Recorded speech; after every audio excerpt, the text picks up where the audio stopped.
오늘 우리에게 주시는 하나님의 말씀은 출애굽기 12장 12절에서부터 14절까지의 말씀입니다. 내가 그 밤에 애굽 땅에 두루다니며 사람이나 짐승을 막론하고 애굽 땅에 있는 모든 처음 난 것을 다 치고 애굽의 모든 신을 내가 심판하리라. 나는 여호와라. 내가 애굽 땅을 칠 때에 그 피가 너희가 사는 집에 있어서 너희를 위하여 표적이 될지라. 내가 피를 볼 때에 너희를 넘어가리니 재앙이 너희에게 내려 멸하지 아니하리라. 너희는 이 날을 기념하여 여호와의 절기를 삼아 영원한 규례로 대대로 지킬지니라. 오늘 너희는 이 날을 기념하라라고는 제목을 가지고 함께 말씀을 나누고자 합니다. 오늘은 광복 77주년을 앞두고 있는 강복주일입니다. 광복 77주년을 기념하는 가운데서 교회적인 절기와 이 광복절이 가장 밀접하게 연관이 되는 것이 6월절이라고 말씀드릴 수 있습니다. 우리나라의 광복절과 같이 이 6월절은 이스라엘 백성들이 애굽의 그 압제하에서 하나님의 능력으로 그것을 해방되고 구원받는 과정, 그것을 기념하는 그것에 대한 그 6월절을 제정하는 말씀이 오늘 본문의 말씀입니다. 12장 1절부터 쭉 나와 있는 말씀 중에 그 하반부 후반에 있는 말씀만 오늘 봉독해서 함께 읽었는데요. 6월절은 하나님께서 이스라엘 백성의 주인 되심을 영원히 기억하고 그것에 대한 절기들을 준수하는 과정에서 하나님이 이스라엘 백성이 어떤 의미인가 하는 것들을 영영히 기억하며 그것을 절기를 지키라고 하는 것을 명하고 있는 말씀입니다. 광복주의를 맞이하면서 저는 여러 가지 역사적인 자료도 찾아보았고 또 광복에 대한 어떻게 보면 이 광복주일이 해마다 돌아오기 때문에 목사에게 있어서 개인적으로 절기설교가 사실 어떻게 보면 제일 부담이 됩니다. 똑같은 배경, 똑같이 반복되어지는 설교처럼 느껴지지 않게 하기 위해서 많은 노력들을 기울이는데 이번 광복절은 저에게는 좀 더 다른 의미로 다가왔습니다. 왜냐하면 지금 우리나라에 펼쳐지고 있는 여러 가지 상황들이 참 가슴 아프게 하고 염려스러운 상황들이 많이 펼쳐지고 있는 과정입니다. 최근에 어려움도 겪은 분도 계시겠지만 정말 이 지구적 기후 위기라고 하는 것이 남의 일이 아니라고 하는 것을 우리가 몸소 느껴보지 않았습니까? 100여 년 만의 폭이라고 하는 그 엄청난 물피해로 인하여서 많은 분들이 희생당하시고 또 많은 재산적인 피해를 입을 뿐만 아니라 그런 어떤 기후적인 변화, 재난의 무슨 문제뿐만 아니라 뭐 정치적인 문제들 봐도 그렇고 이제 여러 가지 정치적인 상황들을 보면 질이 멸멸하고 정말 우리가 과연 어, 어디에다 마음을 둘 것인가 하는 그런 염려와 안타까움을 가지게 하는 것이고 또 경제적인 문제나 여러 가지 재반들의 상황을 보면 참 여러 가지 마음을 아프게 하고 무겁게 하는 상황들이 이번 광복절을 이 말씀을 준비하면서 생각되지 않을 수가 없었습니다. 그런 가운데서 저에게 있어서 새로운 자료들을 이렇게 쭉 준비하고 조사하는 과정에 있어서 어, 어떻게 보면 제가 이 말씀을 드리기 전에 여러분에게 이 기도문을 함께 나눴으면 하는 생각을 가지게 됩니다. 왜 그러냐 하면 이 기도문은 우리가 잊고 있었던 한국 기독교의 저력 내지는 한국 기독교가 역사에 어떤 발자취로 함께 했는가 같은 것들을 한번 생각해 보게 하는 그런 도전으로 저에게는 발견되어졌기 때문입니다. 여러분 잘 아시는 것처럼 우리나라의 초대 대통령은 이승만 대통령입니다. 이승만 대통령은 독실한 기독교 신자로서 기독교적인 어떤 전통과 문화들을 우리나라의 많은 부분들에서 제도적으로 정착시키는 그런 큰 공헌이 있는 분임에도 불구하고 한 12년간의 어떤 그분의 정치적인 어떤 통치 기간 동안에 있었던 많은 일들을 통하여서 평가가 아주 극명하게 갈려지는 분입니다. 뭐 기독교적인 기독교인의 입장에서 보면 참 뭐 예를 들어서 크리스마스가 됐다든지 국목제도라든지 여러 가지 것들을 시스템적으로 기독교적인 그런 정신과 문화들을 생각해 볼 수 있는 것들을 제도권에 마련해 놨다고 하는 것들은 의미를 가지게 되지만 정치사적으로 보면 그분의 행적들은 우리를 안타깝게 하는 여러 가지 모습들을 보게 되고 또 말년은 결국에 사회구 혁명으로 인하여서 망명하게 되는 그런 어떻게 보면 비참한 마지막을 맞이한 분입니다. 그래서 제가 이분의 어떤 과정들을 보고 또 우리 이 말씀을 준비하는 과정에서 놀라운 어떤 기도문을 하나 발견하게 됐습니다. 1948년에 그 5월 31일 날 우리나라 재헌국회라고 해서 미 군정을 마치고 말 그대로 우리나라 이제 그 나라를 세워가는 그첫 번째 그 국회에서 이승만 대통령이 이제 대통령 되기 전에 임시의장으로서 이승만 대통령께서 그 재헌국회 제1회 임시의장으로 사회를 보면서 이런 서두로 이렇게 얘기합니다. 대한민국 독립민주국 제1차 회의를 여기서 열게 될 것을 우리가 하나님께 감사해야 할 것입니다. 종교사상 무엇을 가지고 있든지 누구나 어루를 당해 가지고 사람의 힘으로만 된 것이 아니고 우리가 자랑할 수 없을 것입니다. 그러므로 하나님에게 감사를 드리지 않을 수 없습니다. 라고 하는 이런 서두의 인사와 함께 당시에 그 종로구에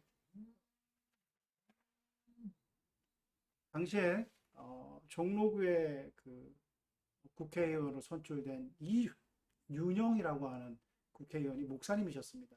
그분을 가리키면서 이윤영 의원께서 나오셔서 기도하심으로 이 역사적인 재헌국회 제1회 국회를 시작하자 이렇게 안 사회를 보고 그러고 나서 이윤영 의원에게 그 목사님에게 기도를 부탁드렸습니다.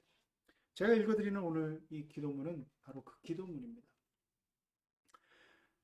이 우주와 만물을 창조하시고 인간의 역사를 섭리하신 하나님이시여 이 민족을 돌아보시고 이 땅에 축복하셔서 감사에 넘치는 오늘이 있게 하심을 주님께 저희들은 성심으로 감사하나이다. 오랜 세월 동안 이 민족의 고통과 호소를 들으시고 정의의 칼을 빼서 일제의 폭력을 굽히시사 하나님이 이제 세계 만방의 양심을 움직이시고 또한 우리 민족의 염원을 들으심으로 이 기쁜 역사적 환희의 날을 이 시간에 우리에게 오게 하시면 하나님의 섭리가 세계 만방에 현시하신 것으로 믿나이다.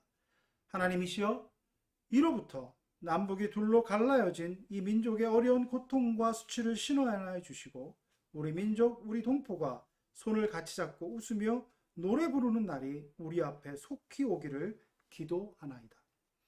하나님이시여 원치 아니한 민생의 도탄은 길면 길수록 이 땅의 악마의 권세가 확대되나 하나님의 거룩하신 영광은 이 땅에 오지 않을 수 없을 줄 저희들은 생각하나이다. 원컨대 우리 조선 독립과 함께 남북 통일을 주시옵고 또한 민생의 복락과 아울러 세계 평화를 허락하여 주시옵소서. 거룩하신 하나님의 뜻에 의지하여 저희들은 성스럽게 택함을 입어가지고 글자 그대로 민족의 대표가 되었습니다. 그러하오나 우리들의 책임이 중차대한 것을 저희들은 느끼고 우리는 자신이 진실로 무력한 것을 생각할 때 지와 인과 용과 모든 덕의 근원이 되시는 하나님께 이러한 요소를 저희들이 간구하나이다. 이제 이로부터 국회가 성립되어서 우리 민족의 염원이 되는 모든 세계 만방이 주시하고 기다리는 우리의 모든 문제가 원만히 해결되며 또한 이로부터 우리의 완전 자주독립이 이 땅에 오며 자손만대에 빛나고 푸르른 역사를 저희들이 정하는 이 사업을 완수하게 하여 주옵소서. 제가 좀 길지만 이 이은영 목사님의 기도문을 마지막 뒤에 부분이 조금 남아있긴 하지만 거의 대부분을 읽으면서 말씀을 시작한 이유가 있습니다. 기독교는 어떠한 평가를 받고 어떠한 지금 당대에 여러 가지 문제들이 있지만 분명한 역사적 사실은 우리 믿음의 선조들은 참으로 놀랍게 이 민족 합에서 하나의 미랄이 되어서 그 미랄이 엄청난 결과로 나타나는 그 역사를 역사의 구비구비마다 그 역사의 산 증인으로서 분명히 증거하며 살아온 우리 민족의 신앙의 선조들의 발자취를 한번 생각해 보았으면 하는 의미에서 이 기도문을 읽어드렸습니다. 1919년 3.1운동을 여러분 기억하실 것입니다. 그 3.1운동은 이 기독교가 민족적 사건 앞에서 얼마나 큰 역할을 감당해야 줬는가 하는 것들을 역사적으로 우리들에게 분명하게 아주 명징하게 보여주고 있습니다. 당시 기독교는 그 우리나라 인구의 1에서 1.5%, 즉 20에서 22만 명 정도의 기독교 인구를 생각하고 가지고 있었습니다. 한 1% 내지 1.5%밖에 안 되는 그 미미한 종교적인 단체가 한 100만이 넘는 그 당시에 천도교와 함께 이 3.1운동을 주도해 나갔습니다. 잘 아시는 것처럼 민족대표 33인 중에 16분이나 되는 많은 분들이 기독교적인 배경을 가지고, 물론 그 이후에는 변절하시고 여러 가지 역사적 평가들을 달리하는 분도 계시지만, 당시 그 시대에 그 시점에서 죽음을 각오하고 민족대표로서 3.1운동을 앞장섰던 기독교적인 배경과 기독교 인사들이 많은 부분을 차지하고 있다고 하는 것입니다.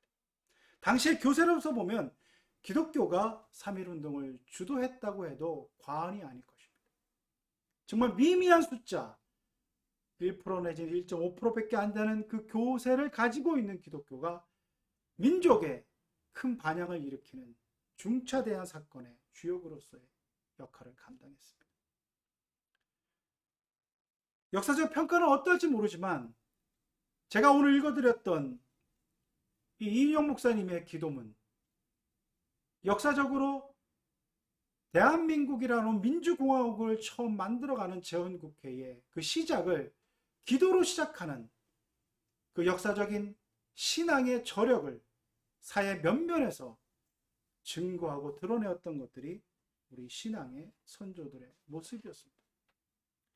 제가 광복절 77주년을 맞이하면서 오늘 이 말씀을 나누고자 하는 것은 무엇이냐 하면, 역사적 발자취와 신앙의 자기 정체성의 존재의 본질을 잃어버리면 잃어버릴수록 그 단체와 그 자신의 개인의 자존감과 자기의 정체성은 무너질 수밖에 없다고 하는 것입니다. 저와 여러분은 하나님을 아버지로 섬기고 예수 그리스도를 구세주로 고백하며 성령의 역사하심을 믿고 성령의 동행하심을 믿는, 성삼위 하나님의 그 놀라운 역사를 믿는 기독교인이라고 고백하는 사람들입니다. 그 고백이 있기에 이 자리에 예배하는 자로 모였습니다. 그 고백이 우리가 모여있는 이 예배의 자리에서만 머무르는 것이 아니라 삶의 현장 속에서 우리가 살아가고 있는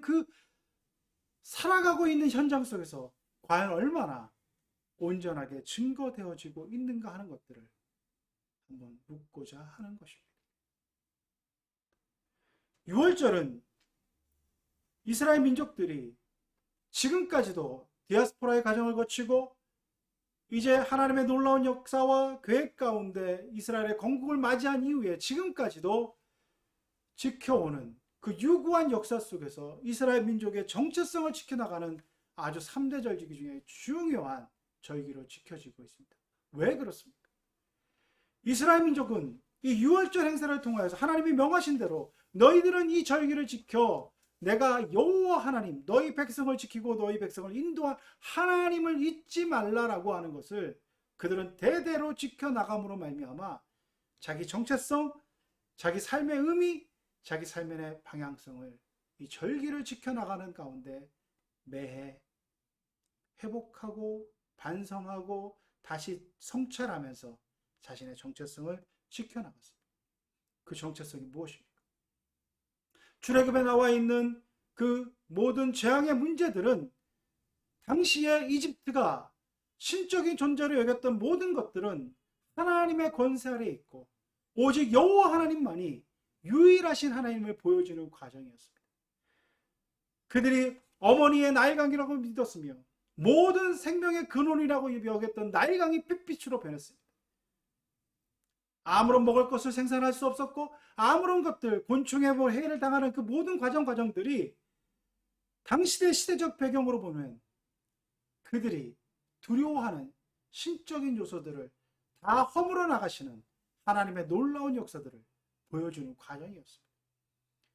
장자를 죽이시는 것, 그래서 태소생의 첫 열매가 자신의 복의 근원이며 자신의 모든 것들의 유산의 유업을 이어받을 가장 소중한 것, 그것을 지켜나가는 것이 자신을 지켜나가려고 하는 당시대의 믿음을 여지없이 무너뜨림으로 말미암아 너희가 가장 소중한 것을 지킬 수 있는 길은 오직 여호와 하나님만을 섬기는 것이라고 하는 것을 역사의 분명한 사건과 현장 속에서 보여준 사건들이 바로 유월절 전에 있었던 이집트가 느꼈던 이 재앙의 사건들입니다.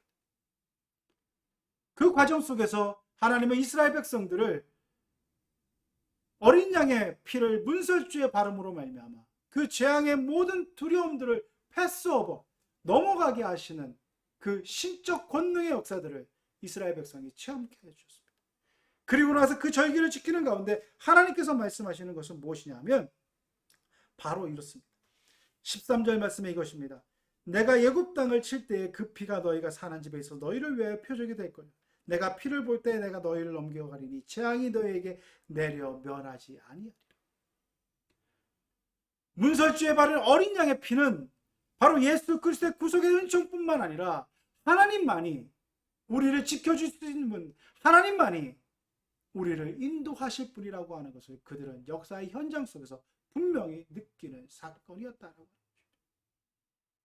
그것을 대대로 지켜나감으로 말미암아 영원한 그대로 지켜나감으로 말미암아 자신의 정체성을 잃지 않고 그 자신의 정체성을 부여잡았기 때문에 이스라엘 민족은 긴 시간에 소위 말해 떠돌아다니는 유목민과 같은 그 디아스포라의 시간을 견뎌낼 수 있었습니다. 구약의 사도신경이라고 일컬어지는 신명기 26장 5절에서부터 9절까지의 말씀은 바로 이스라엘이 자신의 정체성을 어떻게 고백하느냐라고 하는 것을 분명히 보여주고 있습니다. 신명기 26장 5절에서부터 이렇게 말씀하고 있습니다.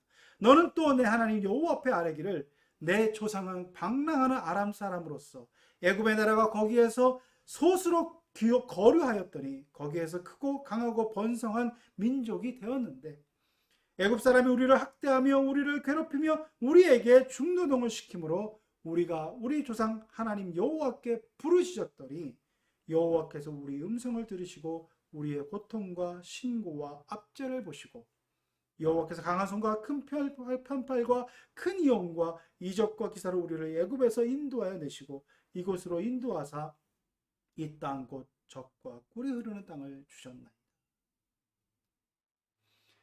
이스라엘 민족은 이 신명기 26장은 땅의 소산을 배분하는 그 과정에서 너희가 이 땅의 소산을 받았을 때 너희의 그 역사적인 과정들, 너희의 정체성의 뿌리, 이것이 어디에 있으며 그것을 기억하며 너희에게 준 소산을 나누어라 분배하라고 하는 그 과정성에서 기록되어져 있는 말씀입니다. 즉 우리가 우리됨의 그 가치의 가장 중요한 자신의 본분, 자신의 역사적 근거, 자신의 정체성의 뿌리, 이것을 잊지 않아야지만이 우리가 살아가는 삶이 영이 될 수 있고 그것이 의미 있어짐을 이스라엘 백성들은 끊임없이 되새기며 그것을 절기대로 지켜나가며 그 규례를 지켜나감으로 말미암아 민족의 정통성을 지켜나가고 하나님의 선택받은 백성으로서의 그 삶을 이어나가고 있습니다. 저는 현대 이스라엘의 어떤 역사적인 과정이나 그들이 행하는 행위에 대해서 옹호하는 입장은 아닙니다. 그들의 선민의식으로 행하는 여러 가지 만행들이라고 할 수 있는 그 행위들을 팔레스타인민들에게 하는 그 과정들을 하나님께서 분명히 책임을 물으실 것입니다. 그러나 성서가 말씀하고 있는 이스라엘 민족이 하나님 앞에서 그들의 정체성을 지켜나가기 위해서 몸부림치며 그것을 지키게 나가기 위한 그 노력들은 우리가 깊이 한번 생각해 봐야 되는 것입니다. 광복 77주년을 앞두고 있는 우리가 광복의 날을 맞이해서 우리가 우리의 정체성, 우리가 살아가고 있는 삶의 자리에서 우리가 우리의 신앙을 어떻게 지켜나가고 우리의 선조들은 그 신앙의 과정 속에서 어떠한 모습으로 세상 가운데 그것을 이루어갔는가 하는 것들을 잃어버리고 망각하고 오래내 되어지는 삶의 문제에 급급하며 그것에서 영합하며 그것 시루에 타협하며 살아간다면 우리는 결코 하나님의 백성으로서의 모습을 지켜나갈 수 없을 것입니다. 이 8월 한 달은 우리에게 참으로 역사적 메시지를 주는 두 날이 동시에 있는 그런 한 달. 광복을 맞이한 8월 15일. 그 광복을 맞이하기 전에 경술국치라고 하는 1912년 8월 29일 일제에게 모든 나라의 국권을 빼앗겼던 그 경술국치 8월 29일이 8월 한 달에 같이 있습니다.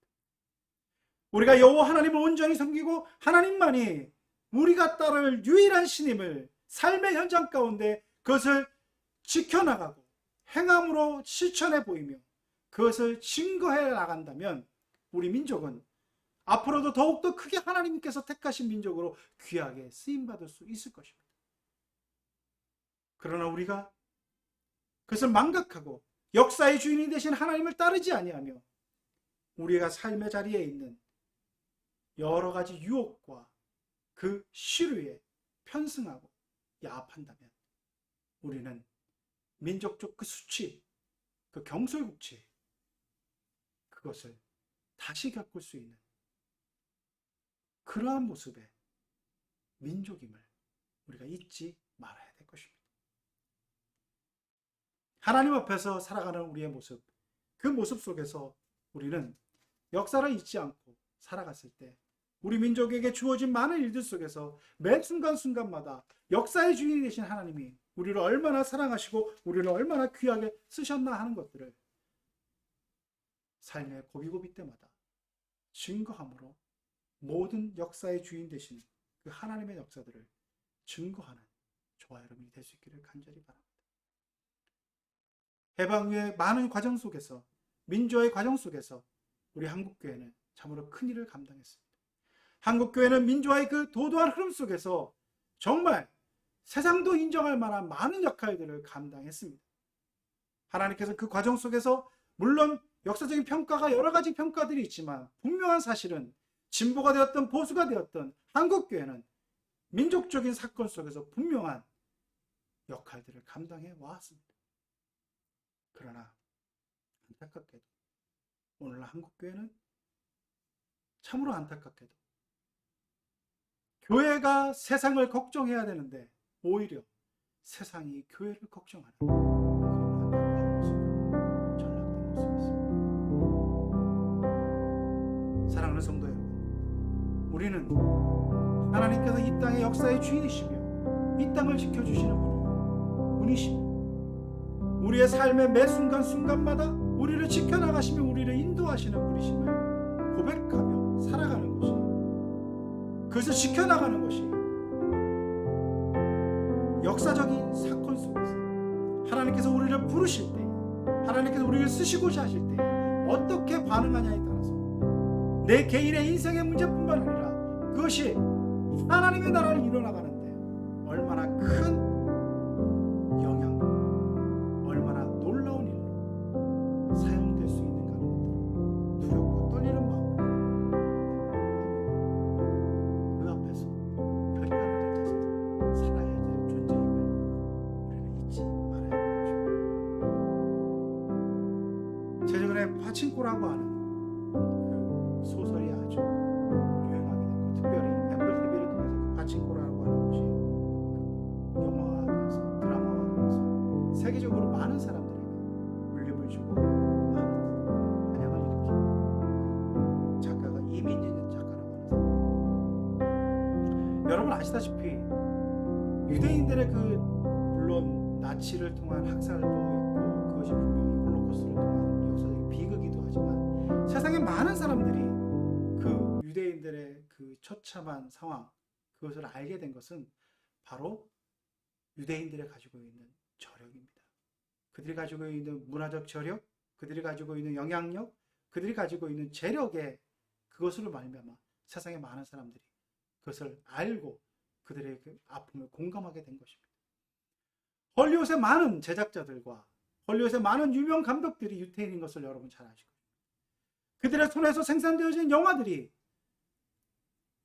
세계에 퍼짐으로 말미암아 그들이 당했던 고통들이 세계에 알려지게 되고 그것이 인류사적으로 얼마나 처참한 아픔이었나 하는 것들을 세계 많은 사람들이 공감했던 그런 과정들이 있었던 것처럼 이제 우리나라도 하나님의 계획 가운데 놀라운 문화적인 그런 역할들 속에서 그것이 알려지고 있는 상황이 하나의 큰 저 개인적으로 봤을 때 그 변곡종과 같은 사건이 파친코를 애플 TV에서 드라마의 사건이라고 생각됩니다. 시리즈 1이 끝났습니다. 시리즈 2편, 3편이 준비되어지고 있다고 합니다. 일본은 이것을 극렬하게 막으려고 노력했을 것입니다. 왜냐하면 애플 TV가 일본 사람들이 이것을 얼마나 막는 것을 알고 얼마나 부담스러워 하는지 알기 때문에 일본에서 애플 TV에서 이것을 광고도 제대로 안 하고 이거 파친코라고 하는 거 있는지도 모르는 일본 사람이 대다수라고 합니다. 그만큼 일본은 자국의 수치스러운 역사가 알려지기를 원치 않습니다. 소녀상의 문제만 봐도 그렇지 않습니까? 얼마나 일본은 조직적으로 그것을 방해하고 그것을 자신의 부끄러운 역사가 알려지는 것을 원치 않는 것을, 물론 일본 사람들이 대다수가 그렇다는 것이 아니라 지금 정권을 잡고 있는 극우적 세력들이 그것을 막고 있는 모습들을 볼 수 있습니다. 그 가운데 이민진 작가가 인터뷰하는 과정에서 일본 사람이 이렇게 얘기했다고 합니다. 이러한 역사들을 통해서 자기는 받아들일 수 없다. 이런 거짓 역사를 어떻게 극화시키고 이것을 어떻게 드라마로 만들 수 있다. 그리고 이것이 과연 그 정말로 일본의 어떻게 보면 일본인 2세들, 미국에 자라는 일본인 2세들에게 미칠 수 있는 영향은 나쁜 것이라고 생각되고 거기에 대한 작가의 의견을 물었습니다. 그래서 이민 작가 이렇게 단호하게 대답하면서 볼 수 있었습니다. 제가 그대로 읽어드리겠습니다. 역사에 솔직하지 못한 일본 분들에게 따로 전할 메시지는 없어요.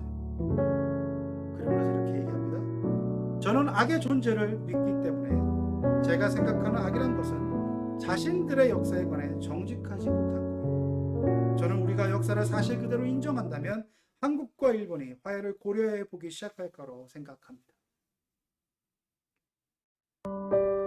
저는 일본의 태도에 대해서 비난하거나 일본이 가지고 있는 지금 몰 역사적인 행위들 이것에 대해서 비난하고자 하는 것입니다. 오히려 제가 여러분에게 이것을 던지고자 하는 의미는 지금 이 땅, 이 민족 가운데 좀 이런 표현을 쓰면 좀 부담스러워 하실 분도 있고 조금 뭔가 이렇게 반감을 가지실 분도 계시지만 저는 어떻게 보면 가장 이렇게 보면 좀 적나라한 표현이라고 생각이 되고 가장 강한 의미의 표현이라고 생각됩니다. 토착애구라고 하는 암암리에 아직까지도 신일이 제대로 청산되지 아니하고 암암리에 일제의 그러한 잔재 아직까지도 그 의식이 지배당하고 있고 한국 사람보다도 더 일제 식민지를 찬양하는 그런 모습의 것들을 아주 떳떳하게 인터뷰하고 그것을 학살이냐 주장하고 그것에 대해서 새로운 학문적 자유인양 얘기하는 사람들이 여러 가지 비호를 받고 그것에 대해서 어떻게 보면 언론의 주목을 받는 안타까운 개탄스러운 상황. 소조성을 반대하기 위해서 독일에까지 가서 거기에서 시위하는 분들의 어떤 정신세계 여러분 한번 생각해 보십시오. 그렇게 행동하시는 분들 중에 많은 분들이 기독교인이라는 사실. 단재 신청은 이렇게 얘기했습니다. 역사를 잊은 민족에게는 미래가 없다고 말했습니다. 우리 하나님 앞에서 하나님의 백성으로서 분명한 민족적인 정체성뿐만 아니라 신앙의 정체성을 간직하고 이 땅의 문제들을 바라보는 것입니다. 하나님 앞에서 온전한 신앙인으로서 고백하고 하나님께서 이 땅 대한민국 이 한반도에서 살게 하신 대한민국인으로서 분명한 정체성을 잊지 않고 하나님께서 이 땅 가운데 우리에게 하나님의 백성으로서 이루고자 하십니다. 기억하며 그것을 묵묵히 있는 힘으로 살게 하면서 저하고 될 수 있기를 간절히 역사를 주관하신 아버지 하나님, 광복 77주년을 앞두고 우리 민족의 현실을 바라보게 됩니다.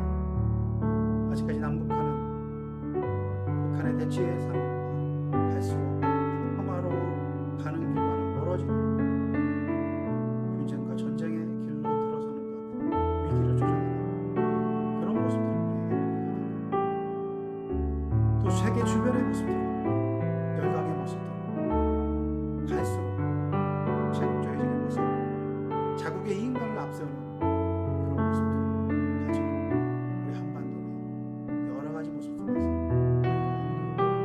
우리를 옥죄고 오는 모습들을 바라보게 됩니다. 아버지 하나님, 이스라엘 민족들은 하나님께서 자신의 민족을 구원해 주셨고 자신을 이끌어 주신 그 하나님의 규례를 지켜나가며 절기를 지켜나가며 잊지 않았던 거죠. 그래서 그들의 민족성을 유지하여서 지금 참으로 놀라운 그런 작은 땅덩어리지만 주변에 많은 아랍 국가가 있지만 그 속에서 놀라운 국가적 번영과 민족의 정체성을 가지고 살아가는 놀라운 모습들을 보여주고 있습니다. 아버지 하나님, 우리 한반도, 이 대한민국, 이 속에서 살아가는 우리 기독교인들이 이제는 더욱더 깨어있어서 하나님의 뜻을 분별하고 그 하나님의 뜻을 이 땅 가운데 어떻게 이루어가며 어떻게 이 땅의 진정한 평화와 하나님의 나라를 위해서 무엇을 하며 살아가야 할 것인가, 결단과 성찰의 자세를 가지고 살아가며 교회를 살리고 이 민족을 살릴 수 있는 귀한 신앙이 될 수 있도록 주여 역사하여 주시옵소서. 이 모든 것 우리 주 예수 그리스도의 이름으로 간절히